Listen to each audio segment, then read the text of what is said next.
on BigDumbFunShow.com. I'm actually in the Pacific time zone most of the time, just because I like to know things before everybody else. A specific time zone? Pacific, specifically, is usually what I set my watch to. But welcome back to the Big Dumb Fun Show. Let's welcome our next guest to the show, or guests to the show. There are the folks behind the Iron City Chronicles. You can find this on Facebook at facebook.com/Iron City Chronicles. You guys want to just kind of introduce yourselves to the masses here and let us know a little bit about what you're trying to put together now, because it looks awesome. Thank you. Go ahead. My name is Jason Turner. I'm one of the co-writers and casting director, and I'm also playing the character of Iron Joe in the show, and I'm really excited to be working on it with my Iron City family here. Yeah. My name is Chris Jensen. I'm the writer and director. I'll be helping a little bit with cinematography, and I'm also just excited to be here and talk about the project. Slickness. Yeah, get right in there. I'm Rachel Manna. I'm the producer for the show. Rachel, and right back there. I am Jeff Staub, and I play Senator Carl Stoker. Because it's kind of a political theme to it. Oh, yeah. And you're running for election, as I understand. Oh, yeah. Or re-election. Re-election. Okay, re-election, as I understand. All right. And then who's this lady in the back? Hi, nice to meet you. My name is Crystal Hybe. Crystal Hybe. Hybe, I said that. Hybe. Right? Yeah. Hybe. Hybe. Hybe. I like it better that way. Yeah. No, my throat's clear now. Yes. And I play Dr. Kara Cole in the series. Very nice. Are you a cyborg in this movie? I unfortunately am not, but you never know There could what be- could happen. there could be Twists and turns. You don't know. Is it a possibility that you could have cyborg relations in this movie? That is a possibility. Yes, we've thought of that. She doesn't know Yes, about it. Don't mention it. don't Like, okay, all right, okay. Now, exactly I how get would you define a cyborg? Because I'm feeling very cybernetic at the moment. Define cyborg relations. All right. So, Jason, tell us a little bit about what the hell this is exactly. This is an idea that you came up with, or this is something that you wrote? Actually, it's something I co-wrote with my director, Chris Jensen.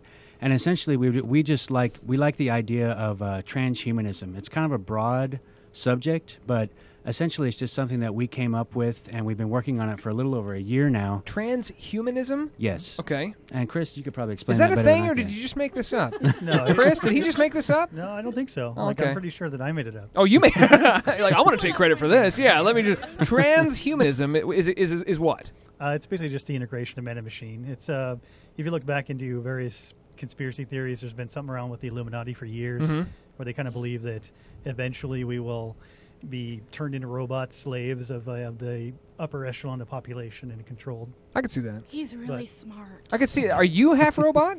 Possibly. Oh, see, you're not going to tell us that. You did hear that the Canadian Minister of Defense said that there are 4 types of aliens. I don't know what the 4 types of aliens on Earth right now that Canada was able to discover. They could be cyborg, robot, transhuman aliens. Absolutely. I don't know. So, but that's where it takes off. Is it present day? Is this a whole other world? Is this Middle Earth? Where does this happen? Is this the future? Is this the future of the past? We're setting it about 20 years in the future. Trying to do our best to keep it kind of science actual, if you want to coin a phrase on that, basically to look at what we already have going on in our science as far as bionics and nanotechnology and whatnot. Do you believe that the key to the story is going to be the believability factor, that this is something that could happen, or is this complete fantasy? Because you say 20 years in the future, that's kind of like, oh, well, hey, there's probably going to be cars still. Hey. There's probably going to be... but if you said, oh, this takes place in the year 2520, then you're just like, okay, now you're just throwing everything out, and this is a completely different universe that we don't know yet. No, I think it's very, very believable. I think it's something that could happen, you know. So you're doing like research and you're finding some of the more. It's not like, hey, you know what? 20 years from now, people are still going to be using a miracle ear. They will still fall and cannot get up. Yeah, hold on a minute. Take the phone away from your head. Like, please. Can you turn your radio down, please? This is action adventure sci-fi like you've never seen before. In 20 years, can we have at least an Arbitron score? Can you have us on the ratings at all in this futuristic future? Where what this is kind of a different take on it, because usually it's like a human detective that's trying to track down a robot. That's kind of like the iRobot way of doing things, but you put a twist on it a little bit. You want to tell me how you did that? I would say it's kind of along the lines of some of our favorite films, such as RoboCop and Blade Runner, and a video game series called Deus Ex. It's basically a detective that has some augmentation, so he's already part machine himself. And one of the conflicts in the story is there's a group of people that believe that you shouldn't touch the human body. You should leave it alone and keep it pure. And they're basically called the purists.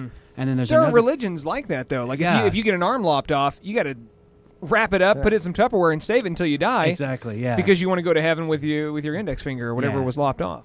And so there's some reality there too, right? Yeah. And the other side of it is that there's a group that is called the Chromes. And Chris, you can probably explain that a little better. They pretty much just take any of your enthusiasts into tattoos, piercings, whatever. They're just very liberal and open, kind of expressionist about their cybernetics. They're not going to hide it, put it under fake skin. They're going to have a chrome arm. These are probably like film nerds kind of a deal. I'm sure, yeah. I'm sure I would definitely be that way. Check out this. It's a fake hand, man. Look at. Actually, that you get the old grandpa, and they'll be like, I can actually do this. I can actually remove my thumb. All right, so politically wise, let's get Jeff Staub.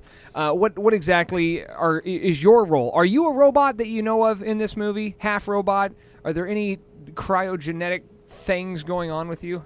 Not a thing. Not a thing that we know of. Could that be a twist later on? Represent cybergenetic, maybe constituents?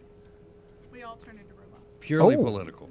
It's very political. Powerfully political. Powerfully political. Are you for the robots or against the robots? I'm assuming that's kind of a stance that you have to take. He's pro-robot. Pro-robot, all the way. Because robots can vote? He has an agenda. Oh, and we're going to find all this out if the thing gets made, right? Now, what I am looking forward to, though, is they're writing some kind of steamy relationship between Amanda Sage and Stoker. Yes. And Amanda Sage is... You want to explain what Amanda Sage is? You better do it quick. Yeah, go ahead. We're going to go out the break and come back. A nightclub singer played by Nicole Santarella. Okay, Nicole, of which we spoke Nicole. to her not too long ago, House of Forbidden Secrets, Nicole. And when we come back, let's talk more about producing this series and where you're going to be able to find it, and most importantly, how you're going to be able to afford it in the unique way you've done that as well. We're in studio with the cast and crew and the folks behind the Iron City Chronicles. We'll be back with them on the Big Dumb Fun Show.